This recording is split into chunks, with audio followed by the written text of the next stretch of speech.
Hi అండి, అందరికీ నమస్కారం. Welcome to my channel. ఈ వీడియోలో ఏపీ ప్రభుత్వ పెన్షనర్లందరికీ ఇప్పుడే అందిన తాజా వార్త, పూర్తి సమాచారాన్ని వీడియోలో తెలుసుకుందాము.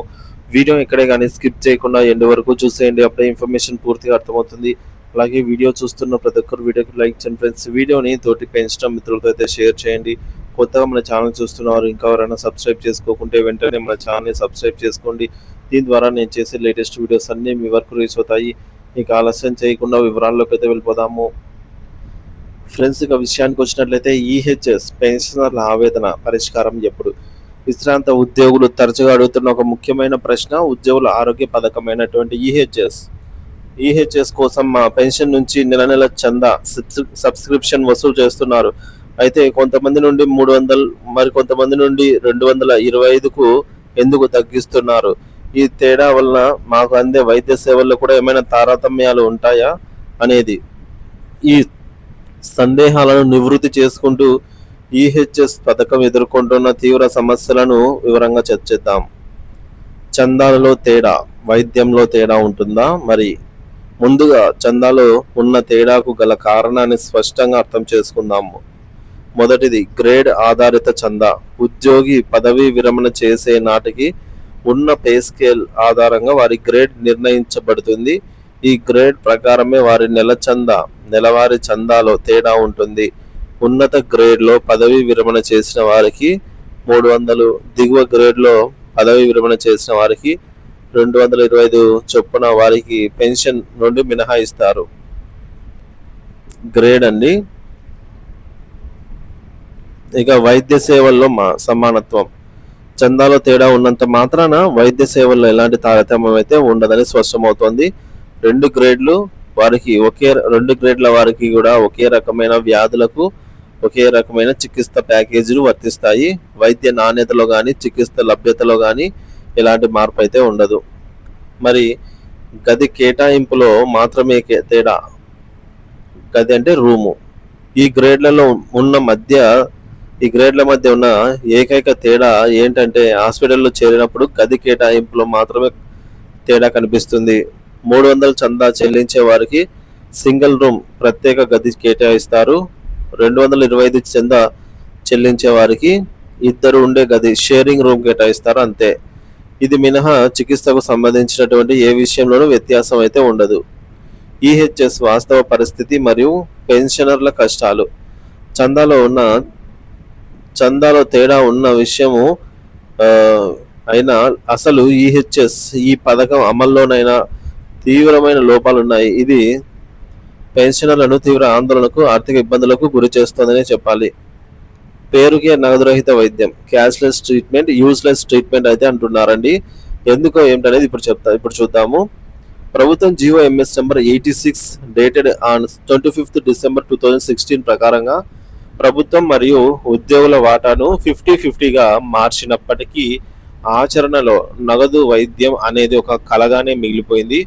దీనికి ప్రధాన కారణం నెట్వర్క్ హాస్పిటల్స్కు ప్రస్తుత ప్రభుత్వాలు చెల్లించవలసిన బకాయిలు వేల కోట్లలో పేరుకుపోవడమే అని చెప్పవచ్చు. ఫలితంగా చాలా హాస్పిటల్స్ ఈహెచ్ఎస్ కార్డులపై వైద్యం చేయడానికి నిరాకరిస్తున్నాయి.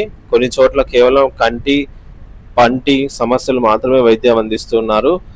ఇలా చిన్న పనులకే వైద్యం అందిస్తూ చేతులు దులుపుకుంటున్నారనే వాస్తవము.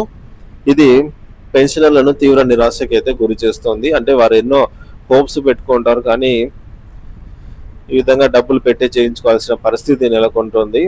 రెండవది వైద్య పరిమితి. 10 ఏళ్ల పాత లెక్క అండి. ఫైనాన్షియల్ లిమిట్ 2014లో ఉద్యోగులు, పెన్షనర్లకు గరిష్ట వైద్య ఖర్చుల పరిమితి 2 లక్షలుగా నిర్ణయించారు. నేటికి 10 ఏళ్ళు తర్వాత కూడా అదే పరిమితిని కొనసాగించడం అత్యంత విచారకరము. మరి దశాబ్దాల కాలంలో హాస్పిటల్ ఖర్చులు, మందుల ఖర్చులు, సర్జరీల రేట్లు కొన్ని రేట్లు పెరిగాయి. కానీ ప్రభుత్వం ఈ వాస్తవాన్ని ఈ విధంగా దీనివల్ల 3 లక్షల నుంచి 5 లక్షలకు ఖర్చు అయ్యే పెద్ద ఆపరేషన్లు కూడా పెన్షనర్లు తమ చేతి నుండి లక్షల రూపాయలు భరించాల్సి వస్తుంది అనే మాట వాస్తవము. మరి మూడవది వైద్య ఖర్చుల భారం. ఆర్థిక చితికిపోతున్నటువంటి వృద్ధులు వృద్ధాప్యంలో వచ్చే పెన్షన్లో ఎక్కువ భాగం మందులకే పోతోంది. ముఖ్యంగా భార్యాభర్తలు ఇద్దరు పెన్షనర్లు అయితే దీర్ఘకాల వ్యాధులకు నెలకు 10,000కు పైగా మందులకే ఖర్చు చేయాల్సిన దుస్థితి నెలకొంది. రాష్ట్రంలోని 80% మంది ఫ్యామిలీ పెన్షనర్లు, సీనియర్ పెన్షనర్లు నెలకు 30,000 లోపు పెన్షన్ పొందుతున్నారు. ఈ కొద్దిపాటి పెన్షన్తో కుటుంబ అవసరాలు తీర్చుకుంటూ పెరిగిన వైద్య ఖర్చులను భరించలేక అప్పుల పాలవుతున్నారు. 4వది రీఎంబర్స్మెంట్ బిల్లుల జాప్యం.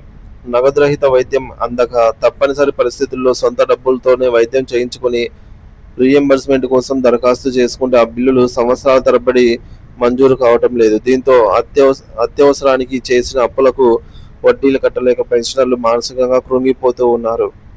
పెన్షనర్ల డిమాండ్లు ప్రభుత్వం తక్షణమే చెల్లించాల్సినవి. వృద్ధాప్యంలో ప్రశాంతంగా ఆరోగ్యంగా జీవించాల్సిన పెన్షనర్లు నేడు వైద్యం కోసం పోరాడాల్సిన పరిస్థితి రావడం దురదృష్టకరం. ఈ సమస్యల పరిష్కారానికి ప్రభుత్వం తక్షణమే ఈ క్రింది చర్యలు చేపట్టాలి. మొదటిది బకాయిల చెల్లింపు. నెట్వర్క్ హాస్పిటల్స్కు చెల్లించాల్సిన బకాయిలను వెంటనే విడుదల చేసి అన్ని రకాల వ్యాధులకు అన్ని హాస్పిటల్స్లో నగదురహిత వైద్యం సక్రమంగా అందేలాగా చూడాలి. రెండవది వైద్య పరిమితి పెంపు. ప్రస్తుత వైద్య ఖర్చులకు అనుగుణంగా ఈహెచ్ఎస్ వైద్య పరిమితిని 2 లక్షల నుంచి కనీసం 10 లక్షలకు పెంచాలి, లేదా కనీసంగా 5 లక్షలైనా పెంచేలాగా చర్యలు తీసుకోవాలి. ఇక ఇన్సూరెన్స్ విధానం అమలు. ప్రభుత్వం గతంలో ప్రకటించినట్లుగా మరింత పటిష్టంగా ఉండే ఇన్సూరెన్స్ ఆధారిత ఈహెచ్ఎస్ విధానాన్ని వెంటనే అమల్లోకి తీసుకురావాలి. దీనివల్ల ఆసుపత్రులకు సకాలంలో చెల్లింపులు జరిగి పెన్షనర్లకు ఇబ్బందులు తప్పుతాయి. 4వది దీర్ఘకాలిక వ్యాధులకు ఊరట. దీర్ఘకాలికంగా వ్యాధులకు అవసరమైన మందులను అవుట్ పేషెంట్గా అన్ని నెట్వర్క్ హాస్పిటల్స్లో ఉచితంగా అందించే ఏర్పాటు చేయాలి. ఇక నాయకులకు విజ్ఞప్తి. జేఏసీ సంఘాల నాయకులు, పెన్షనర్ల సంఘాల ప్రతినిధులు మరియు ఆంధ్ర పెన్షనర్స్ పార్టీ అధ్యక్షులు ఈ విషయంలో తక్షణమే చొరవ తీసుకోవాలి. ఇది వేలాది మంది పెన్షనర్ల జీవన్మరణ సమస్య కాబట్టి దీనిపైన చొరవ తీసుకోవాల్సిన అవసరం ఎంతైనా ఉంది. ప్రభుత్వంపై ఒత్తిడి తెచ్చి ఈహెచ్ఎస్ పథకాన్ని పూర్తి స్థాయిలో పనిచేసేలాగా చేయాలని, పెన్షనర్ల కన్నీళ్లు తుడవాలని మనస్ఫూర్తిగా కోరుకుంటూ మీ పోరాటమే మాకు ఆరోగ్య భరోసా. స్టూడెంట్ ఫ్రెండ్స్, మొత్తానికైతే ఈహెచ్ఎస్ సంబంధించి ఈ యొక్క ఇబ్బందులు అయితే పడుతూ ఉన్నారు పెన్షనర్స్. దీంతో సంబంధించినటువంటి ఏవైతే లోపాలు ఇబ్బందులు ఉన్నాయో, సో అలాగే పరిమితి, మెయిన్గా లిమిట్, మెడికల్ రియంబర్స్మెంట్ లిమిట్ వచ్చేసి ఖచ్చితంగా పెంచాలి. అలాగే రిమైనింగ్ ఏవైతే బకాయిలు ప్రైవేట్ హాస్పిటల్స్కు చెల్లించాల్సినటువంటి బకాయిలు కూడా చెల్లించినట్లయితే అవి పెన్షనర్స్కు సంబంధించి ఈ యొక్క వైద్యం చేయడానికి నిరాకరించడం అయితే ఉండదు. కాబట్టి ప్రభుత్వం వీటిపై చొరవ తీసుకోవాల్సిన అవసరం ఎంతైనా ఉంది ఫ్రెండ్స్.